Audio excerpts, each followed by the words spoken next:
रोज मजेदार कहानियाँ देखने के लिए चैनल को सब्सक्राइब करके बेल आइकन दबाना मत भूलना। देखो वरुण, आज जो मैं तुमसे कहने जा रहा हूँ वो तुम्हारे लिए आसान तो नहीं होगा, लेकिन सच्चाई तो यही है। कौन सी सच्चाई भैया? तुम्हारी बीवी कोई आम लड़की नहीं है। वरुण अपनी माँ जानकी के साथ रहता था। वरुण की नौकरी भी अच्छी थी, इसीलिए उसकी माँ उसे लड़कियों की फोटो दिखाती हैं। बेटा, ये कुछ लड़कियों की फोटो है, तो जल्दी इन्हें देखकर बता कि तुझे कौन सी पसंद है। माँ, मुझे कोई शादी वादी नहीं करनी है। मैं आपके साथ बहुत खुश हूँ। हाँ बेटा, वो तो अभी की बातें हैं। शादी के बाद मुझसे पूछेगा भी नहीं कि माँ ने खाना खाया है कि नहीं। बस इसीलिए मुझे शादी नहीं करनी है। शादी के बाद बीबी की न सुनो तो वो मायके जाने की धमकी देती है, और माँ की न सुनो तो माँ बोलती है कि शादी के बाद बेटा बदल गया। ये सब मुझसे नहीं झेला जाएगा। इतना कहकर वरुण वहाँ से चले जाता है। अगले दिन वरुण ऑफिस जाता है। उसे वहाँ एक नई लड़की दिखती है। वो अपने दोस्त रोनी से पूछता है, यार रोनी, ये नई लड़की कौन है? इसका नाम रागिनी है, आज ही ज्वाइन की है। मेरी तो दोस्ती भी हो गई, अब तुम भी इससे दोस्ती कर लो। रागिनी बहुत ही सिंपल और प्यारी लड़की थी। वरुण रागिनी से बात तो करना चाहता था, लेकिन वो लड़कियों से बात करने में थोड़ा सा डरता था। एक दिन की बात है, ऑफिस में रागिनी को प्रोजेक्ट बनाने में प्रॉब्लम हो रही थी और वरुण ने उसकी मदद की। वरुण ने पहली बार किसी लड़की से बात किया था। कुछ ही देर बाद वरुण अपनी सीट में बैठा हुआ था। क्या बात है भाई, आजकल बहुत चुप चुप रहते हो, सब ठीक है ना? हाँ भाई, सब ठीक है, बस पता नहीं क्यों मैं रागिनी की तरफ आकर्षित होते जा रहा हूँ। ऐसा कुछ नहीं है, तुमने पहली बार किसी लड़की से बात किया है ना, इसीलिए तुम्हें ऐसा लग रहा है। चलो मैं चलता हूँ। वरुण ना चाहते हुए भी रागिनी से बात करने का मौका ढूंढता। धीरे धीरे दोनों एक दूसरे से बात करने लगे। ऐसे ही समय बीतता गया और दोनों ने एक दूसरे से शादी करने के लिए भी तैयार हो गए। एक दिन वरुण अपनी माँ से कहता है, माँ, मुझे आपसे कुछ बात करना है। हाँ बेटा, बोलो। माँ, वो मेरे ऑफिस में एक लड़की है जिसका नाम रागिनी है। मैं उससे शादी करना चाहता हूँ। अच्छा, उस दिन तो बहुत ज्ञान की बातें बोल रहे थे। चलो, मुझे सुनकर खुशी हुई कि तुम्हें लड़की पसंद आ गई। तुम चिंता मत करो, मैं उसके मम्मी पापा से बात कर लूंगी। माँ, वो रागिनी के मम्मी पापा नहीं है, वो अनाथ है। तो क्या हुआ, मैं हूँ ना। जानकी उन दोनों की रीति रिवाज के साथ शादी करवा देती है। शादी की पहली रात थी और रागिनी नहाने गई।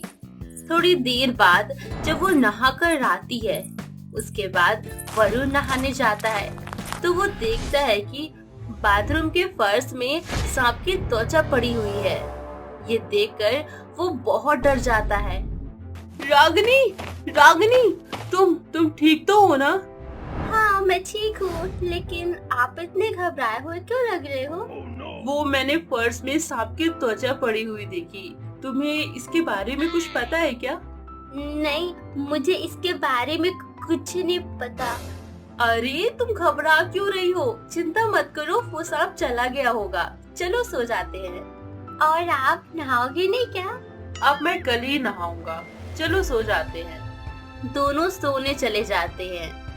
आधी रात को रागिनी उठती है और अपना डरावना नागिन का रूप ले लेती है। वो वरुण के पास जाती है, लेकिन वो जैसे ही उसे डसने को करती है, कोई अदृश्य शक्ति उसे रोकती है। अरे, ये क्या हो गया? मैं इसे डस क्यों नहीं पा रही? नागिन काफी कोशिश करती है कि वो वरुण को डस ले, लेकिन कोई अदृश्य शक्ति है जो उसे रोक रही थी। वो नागिन फिर से रागिनी का रूप रखती है और वरुण के बगल में सो जाती है। अगले दिन रागिनी फिर से वरुण के पास जाती है। अच्छा, एक बात बताइए, अगर आपको कोई आत्मा या फिर कोई शक्ति नुकसान पहुंचा देगी तो आप उससे कैसे बचोगे? ऐसा हो ही नहीं सकता, क्योंकि ये मेरे हाथ में जो धागा देख रही हो ना, ये मेरे भाई ने दिया है, जो कि तांत्रिक है। एक बार मुझे एक इच्छाधारी नाग काटने वाला था और ये सब मेरा भाई देख लेता है। उसने उस नाग को मार डाला और ये रक्षा सूत्र मुझे दे दिया। अच्छा, देवर जी ने बहुत अच्छा किया, लेकिन वो रहते कहाँ हैं? वो हमारे साथ नहीं रहता, वो तांत्रिक है ना, तो अपनी गुफा में रहता है।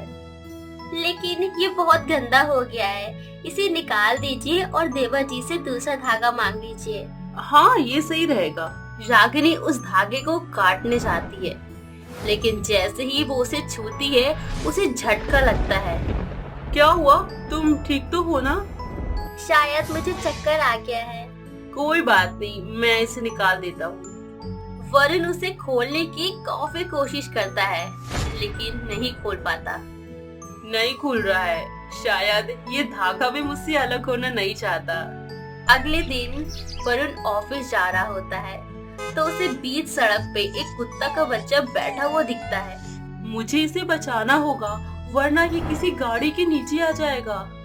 वरुण उस कुत्ते के बच्चे को सड़क के किनारे ले जाता है, लेकिन उसी बीच उसके हाथ से वो रक्षा सूत्र गिर जाता है। वरुण इस बात से अनजान ऑफिस चले जाता है। शाम को जब वो घर आता है तो वो देखता है कि उसका भाई भैरव घर आया हुआ है। अरे भैरव भाई, आप कब आए? मैं सुबह आया हूँ। अब बाकी बातें बाद में। जाओ फ्रेश हो जाओ, फिर हम खाना खाते हैं। वरुण फ्रेश होकर नीचे आता है।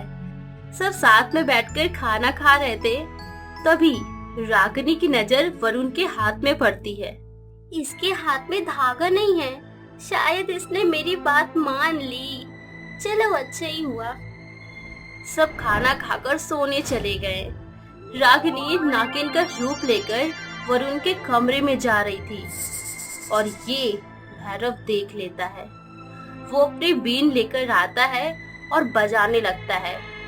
बीन की आवाज सुनकर नागिन मदहोश हो गई और भैरव को पुकारने लगी। इसके बाद वो वहाँ से चली गई। ये कोई आम सांप नहीं है, मुझे पता लगाना होगा। भैरव अपने मंत्रों की शक्तियों से पता लगाता है। हे भगवान, मुझे वरुण को तुरंत सतर्क करना होगा। रात काफी हो गई थी, इसीलिए भैरव सुबह होने का इंतजार करता है। और अगले दिन देखो वरुण, आज जो मैं तुमसे कहने जा रहा हूँ वो तुम्हारे लिए आसान तो नहीं होगा, लेकिन सच्चाई तो यही है। कौन सी सच्चाई भैया? तुम्हारी बीवी कोई आम लड़की नहीं है, बल्कि एक इच्छाधारी नागिन है। ऐसा नहीं हो सकता, वो तो मेरे ही ऑफिस में काम करती थी। अच्छे से याद करो कुछ ऐसी चीजें जो तुम्हें अजीब लगी हो। अजीब चीज? हाँ, शादी की पहले रात को ही मुझे बाथरूम में सांप की त्वचा मिली थी और उसके अगले दिन ही रागिनी मुझसे काफी जिद कर रही थी कि मैं ये रक्षा सूत्र निकाल दूं। तुम्हारा रक्षा सूत्र कहाँ है? पता नहीं, शायद कहीं गिर गया है। मेरी बात ध्यान से सुनो। आज नाग पंचमी का दिन है और सभी नागों के अंदर शक्तियाँ और भी ज्यादा बढ़ जाती हैं। वो किसी भी हाल में आज तुम्हें डसकर अपना बदला पूरा करेगी। हमें उसके नागिन बनने का इंतजार करना है। घर में सबकी एक नजर रागिनी पर ही थी। रात को रागिनी अपना असली रूप लेकर सबके सामने आ जाती है। उसी समय भैरव बीन बजाता है, जिससे नागिन मदहोश हो गई। वो उसी हाल में पूछता है, कौन हो तुम और वरुण के पीछे क्यों पड़ी हो? मेरा पति इस घर में नौकर का काम किया करता था, लेकिन इस घर के लोगों ने उसे बहुत बेरहमी से मार डाला। तुम्हारा पति लोगों को मार रहा था और उसका आखिरी शिकार मैं था। जब हमें ये बात पता चली तो हमने उसे मार डाला। मुझे माफ कर दो, आज मुझसे बहुत बड़ी गलती होने जा रही थी। मैं तुम्हारी बीवी का शरीर छोड़कर जा रही हूँ। नागिन रागिनी का शरीर छोड़कर चली जाती है। उम्मीद करते हैं आपको ये स्टोरी बहुत ज्यादा पसंद आई होगी। मिलते हैं अगली एक और धमाकेदार स्टोरी के साथ। Thanks for watching.